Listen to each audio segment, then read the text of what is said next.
Сейчас мы направляемся в грязевые ванны, которые находятся всего в 5 километрах от нашего дома.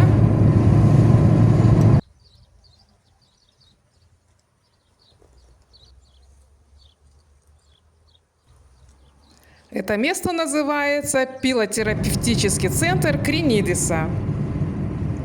Я уже 3-й год подряд езжу сюда, потому что суставы кисти правой руки реагируют на погоду, особенно когда холодно.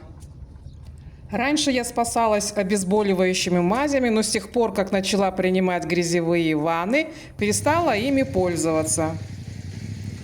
Эта грязелечебница работает с 1 июня по 15 октября, и каждый год с нетерпением я жду ее открытия.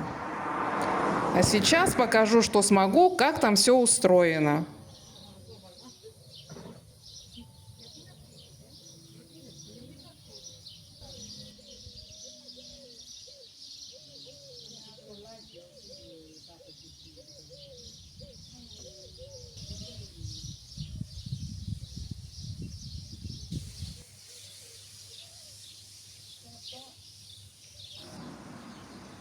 Входной билет в зону с лечебной грязью стоит 6 евро. Мужчины и женщины заходят в грязевые ванны отдельно. Тем, у кого нет своей одежды, выдают одноразовые трусы и шапочки. Это обязательные условия для посещения.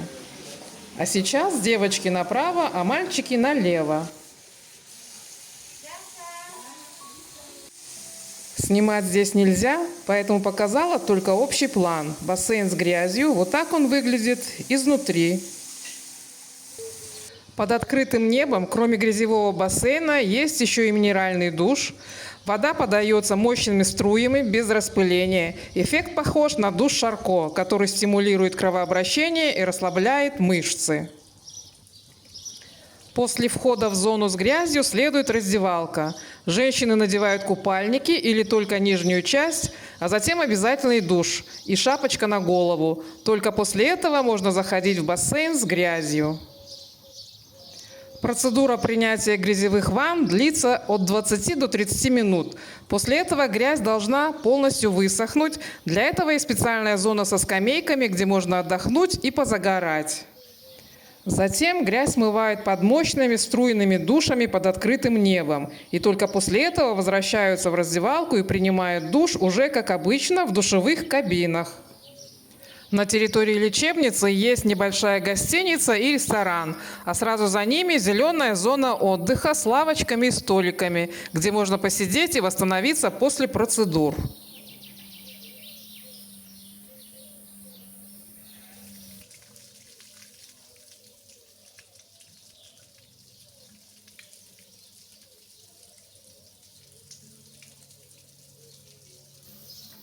На территории лечебницы появились планы строительства. Сейчас идет возведение 10 мини-коттеджей для гостей, один из которых адаптирован для людей с ограниченными возможностями. Также строится открытый гидромассажный бассейн, но он пока еще не функционирует. Это небольшое каменное помещение с куполом и круглым окном сверху. Внутри мини-бассейн с лестницей. Я точно не знаю, что это, но, скорее всего, гидротерапия или спа. Место, где можно расслабиться после грязевых ванн. И хамама. Здесь можно принимать процедуры в тепле, даже если на улице прохладно.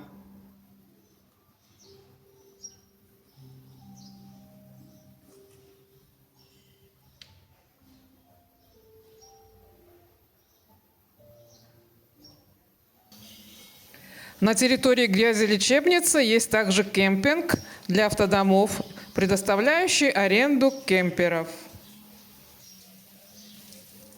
Также в лечебнице есть традиционный хамам с теплой минеральной водой для полного расслабления и доступны различные массажные процедуры, которые помогают снять мышечное напряжение и улучшить общее самочувствие.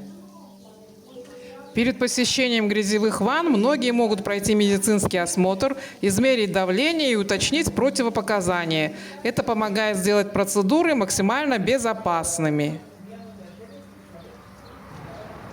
Сеанс грязевых ванн нужно пройти в течение 2-3 недель, а эффект появляется спустя 4-6 месяцев.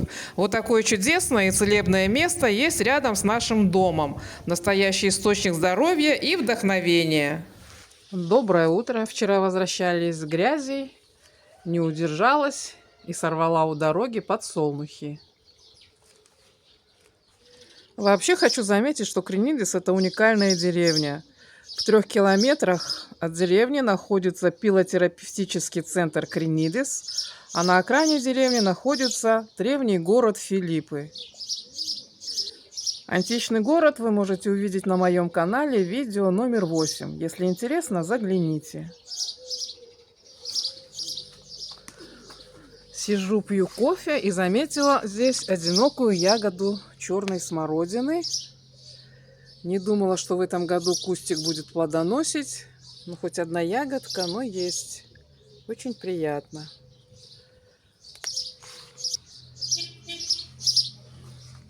А крыжовник пока еще очень маленький. Гортензия потихонечку приживается, обновляется. Поменяла камни вокруг. Поменяла на серые.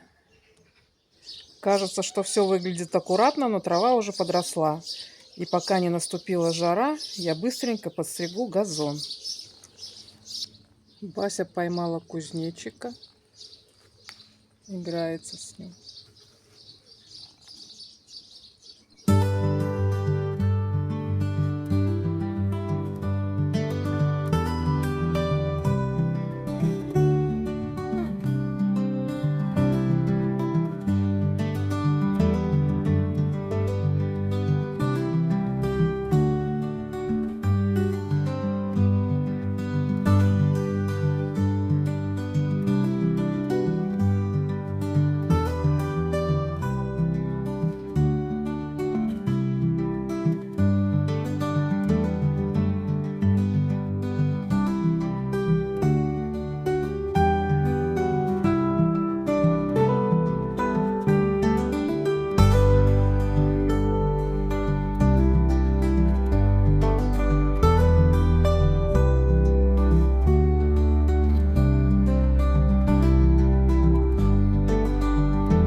После стрижки газона двор выглядит намного аккуратнее.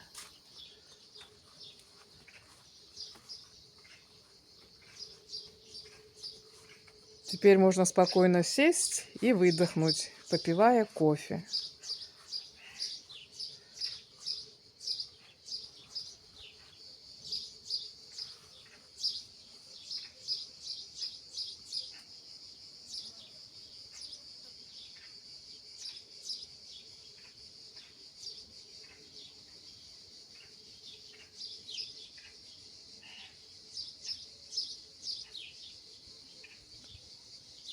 Поют птички, летают бабочки.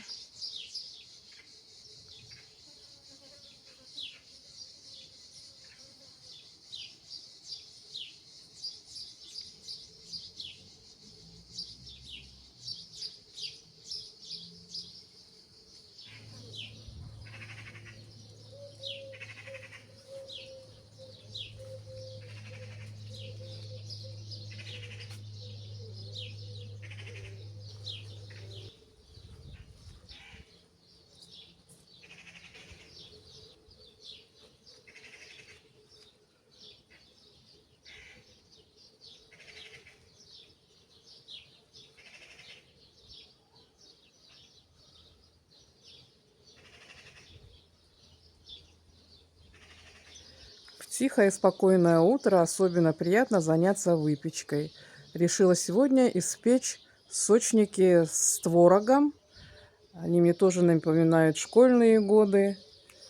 Сейчас допью кофе и пойду на кухню. Подготовила ингредиенты для теста. Все ингредиенты комнатной температуры. Сливочное масло, соль, сахар. Рецепт, как всегда, оставлю в описании. Миксером пользоваться не хочу, электрическим. Ванильный сахар.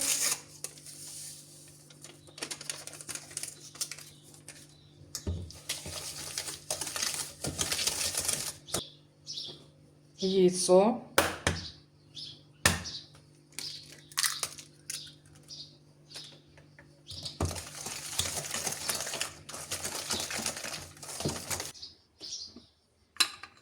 И йогурт.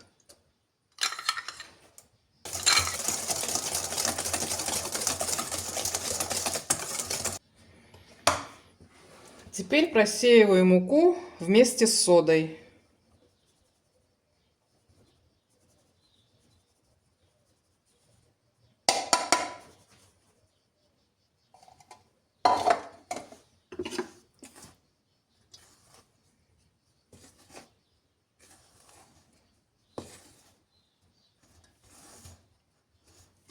Сода погасится в йогурте.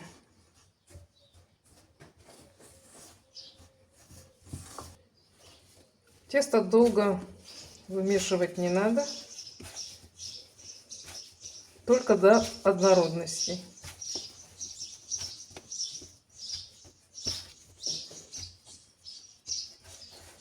Пока буду готовить начинку, уберу тесто в холодильник. Для начинки я использую вот такой творог 15% деревенский. Купила его в русском магазине в Медальоне. Вот такая сметана.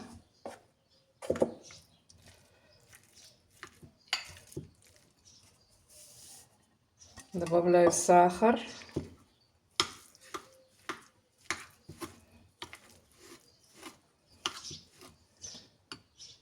Желток. Ой, белок один. Желток оставляю для смазки.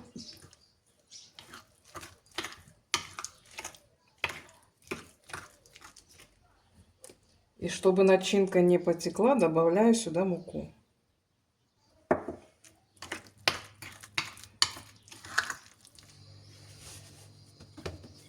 А теперь раскатываю тесто толщиной 5-6 миллиметров.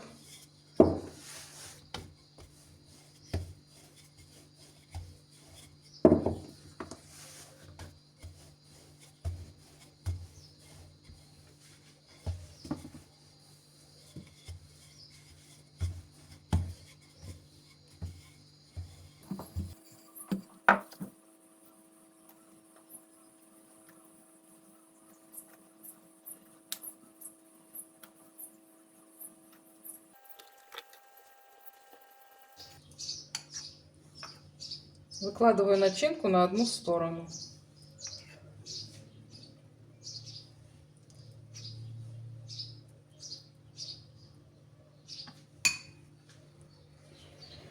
А теперь накрываем второй частью. Слегка прижимаем.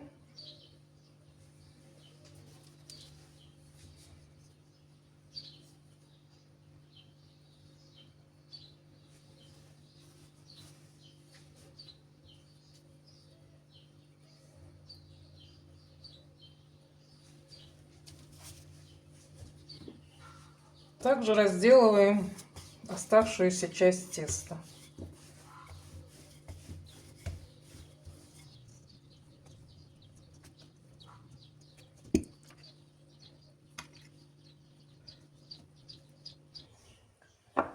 Духовка у меня нагревается до 200 градусов. За это время я смажу яйцом с молоком, вернее желтком с молоком. И к тому времени, когда духовка нагреется, смазка уже подсохнет.